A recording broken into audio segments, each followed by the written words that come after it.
Good evening, everybody. So, let's get into it. So I was listening to a young lady. I've listened to her for some years now. I'm not going to say her name, but she's very popular on YouTube. She's an occultist. She's a metaphysician, and she talks a lot about Moorish philosophy and a lot about the law and jurisdiction and stuff like that. She talks about a lot of things that for the most part, the average person has never heard of. Is hard for you to might be hard for you to even understand. But, she does a lot of other stuff. I think she's supposed to be a psychic and a medium and all that, but whatever. I want to focus on some of the things that I have heard her say in her videos. Now, don't get me wrong, I respect her a lot. But just because you respect somebody and you've gotten some information from them, you've listened to them for years, you've cross-referenced information from them, and it has turned out to be correct and exact, does not mean that they are always right. She is still a human being. We are still human beings. We are not always right.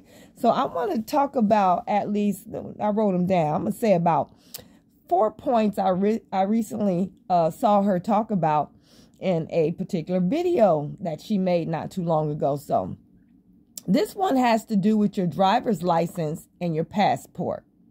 Now, I can't get into everything that she said, but she was saying that really your driver's license tends to put you in a place where you are under, quote unquote, their control and constituency.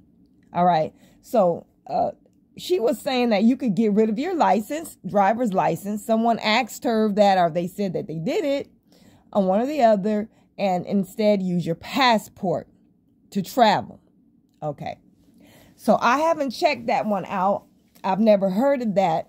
I have heard of the stipulation or the idea that you're not really required to have a driver's license to travel in the country that you were born in and have been in for generations. Your lineage is in that country. According to people who supposedly, now I'm speaking from a lot of Moorish philosophy that I'm hearing coming from her and other people, that is really illegal to require us to have a driver's license. So get rid of it and get your passport instead. So when you get stopped and they ask you for your driver's license, and you show them your passport, because you don't need no license. Let's just hope that you don't get in trouble. So before y'all listen to these things, they sound good. You want to believe them. You better look this stuff up, and you might not even want to try it if you look it up. And then you see that people have gotten away with it or whatever, because from what I've been hearing throughout the years, a lot of folk with this I don't have to have this driver's license rhetoric, a lot of them ended up in jail. Now, if you remember, there was a beautiful young lady named, I believe her name was Kareen, and she had a son, and she had obviously met some people who told her that she didn't have to have no license plate or no driver's license to drive on the road, and she ended up getting taken out by the cops. So I'm gonna leave that there. Look her up. All right. So the other one is to rescind your voting rights paper. Get rid of your voting rights papers. This is supposed to put you back in your correct status or something like that. Now, I do not believe that presidents are elected. I believe they're selected. So really and truly, you can vote all you want, because people fought and died for our rights to vote, and you're patriotic. But when it comes to choosing a president, I don't think you have a dog in that fight. But I know that voting is very important in local elections and in concerning local issues. Very important. That you have a voice, you have a say-so. But if you rescind your right to vote, you can't vote. You can't help your community. You can't get those extra fundings. You can't keep the big guys like the electrical companies off of your back, and you're not able to keep them from raising your utility bill to exorbitant prices because they need to cover some type of debt they have. You're not able to do that because when people start complaining, when we go to the politicians, they tend to put that stuff on the ballot and say, is this what you want or is this what you don't want? People vote, come out and vote, and then we usually get what we want, all right, or what we think we want, all right? So, well, you take it or leave it. The third one is concerning the IRS, okay? And what I heard, to my understanding, was that if you have an IRS debt, whatever amount it may be, you can file a claim against it in a Washington D.C. court and get it thrown out. In so many words. So let me tell you something about the IRS. It has been proven that we do not really have to pay taxes. That taxes are not really legal. I think they say it's a choice. You can choose to pay, but you don't have to pay no federal taxes. But everybody who has respected this law and tried to use it to get out of paying taxes ended up in big trouble, a lot of them in jail. And as you know, if you mess with the IRS, your minimum jail sentence will be 3 years. And they don't change that. They don't have no mercy. You got to do 3, baby. At least. Okay?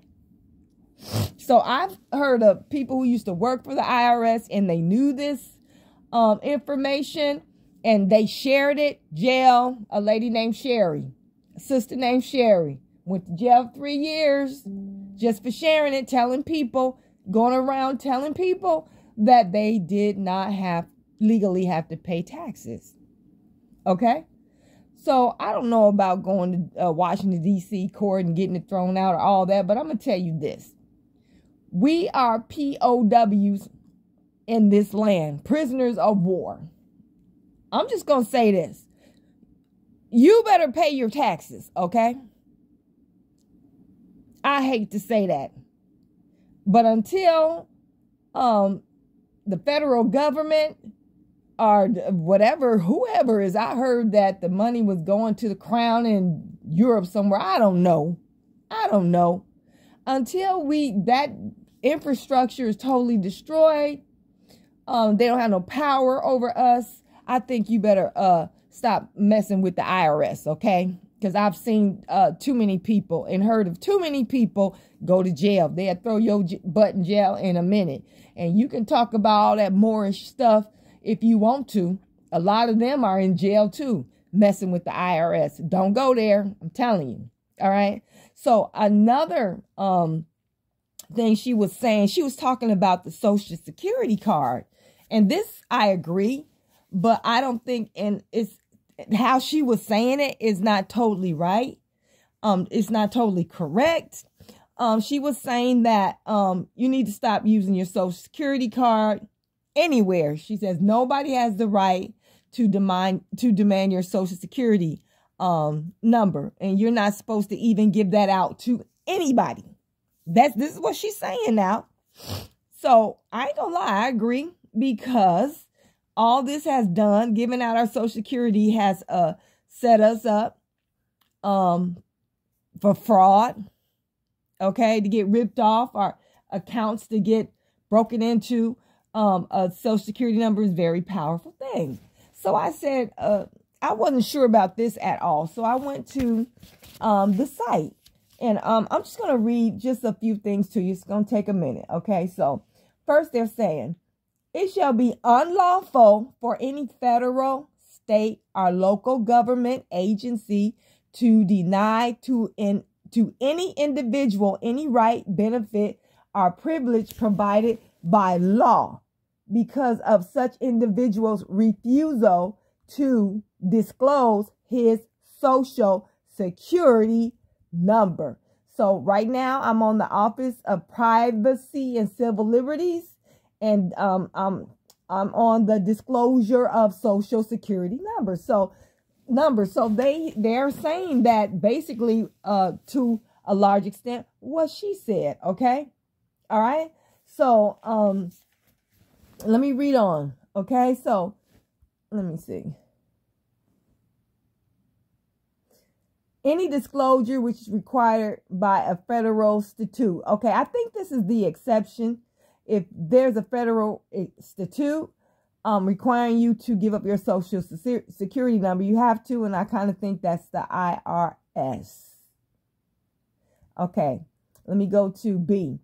The disclosure of a social security number to any federal, state, or local agency maintaining a system of records in existence and operating before January 1st, 1975, if such disclosure was required under statute or regulation adopted prior to such date to verify the identity of an individual. In that case, you would have to show your social or give up your social security number. Okay. All right. And that's for any agency, federal, state, or local that has been operating before January the 1st, 1975. Okay. All right. So I looked up banks because I wasn't sure if that was considered a federal organization. It is not. Banks are not considered for a federal organization, but they might be regulated by a federal agency, whereas you are required to give up that social security number. Because she's saying, oh, you could go into any bank and talk to a banker and tell them you want to open up an account, but you don't want to use your social security number and just bring this law or that law to them. So like I said, for the most part, I agree, because people have done so many fraudulent things against people because of us, wherever or whatever agency we're dealing with, just about demands our social security number. All right. And she's saying that you shouldn't give it to nobody. You have a right to not give it to anybody. She's saying that by right, you're not even supposed to. By law, correct law, you're not even supposed to give your social security out to nobody. So let's go back to the banks, okay? A bank is not a federal agency, all right? So a bank is not a federal agency. It may be regulated by one or more federal agencies depending on its charter and structure.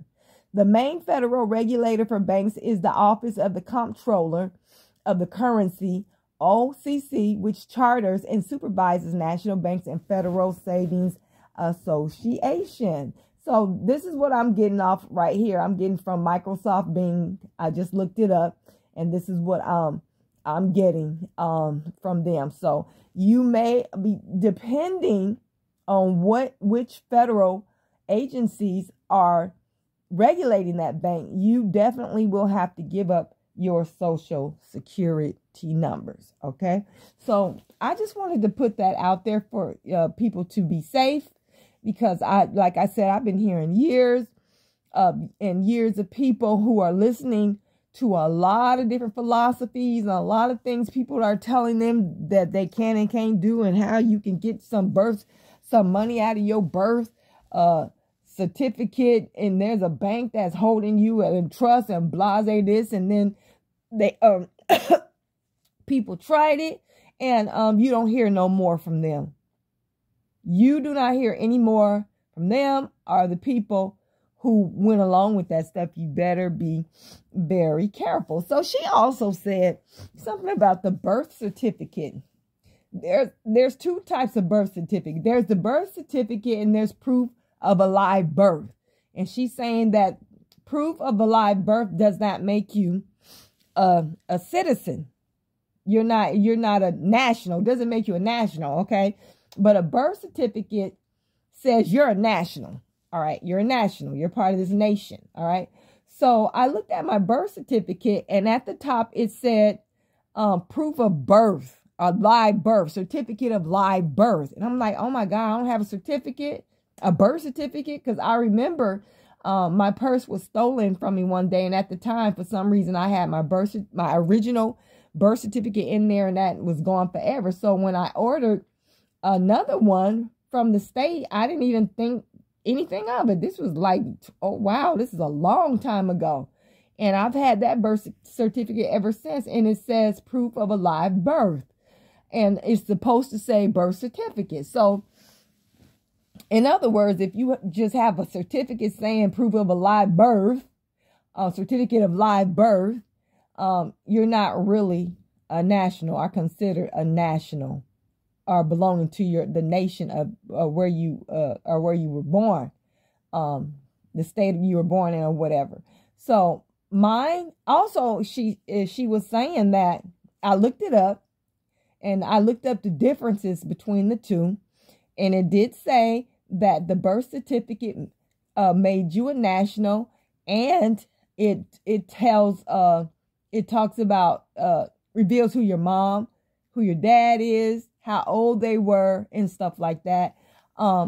Even though my birth certificate only says the certificate of live birth, I have all that information that they said that's supposed to only be on a birth certificate. So I'm confused.